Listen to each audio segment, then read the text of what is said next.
says in James chapter 1 verse 26, he says, if any man thinks he's religious and he does not bridle his tongue, James says, but deceives his heart, he says, this person's religion is worthless.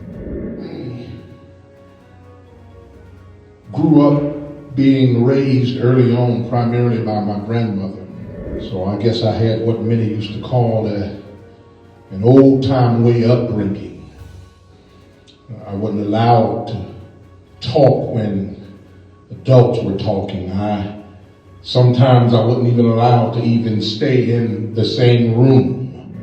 My grandma would say, boy, now you go on in the back now, go and watch TV or go do something else. She would say, grown folk talking. I had to do what was known as staying in a child's place.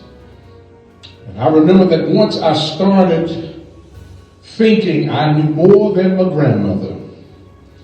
Yeah, because she didn't go to school, because she didn't learn to read until later on in years, and my grandmother didn't have the education that many people had at that time because she had to work and she was not able to go to school, but she did not learn to read until she was up in her 80s.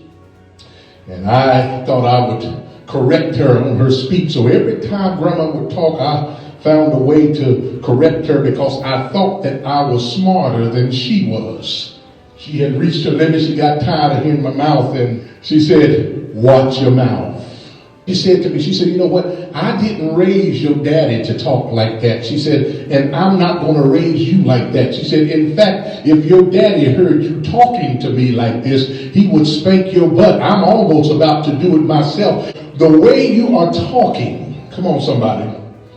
She said, it does not represent who your daddy is.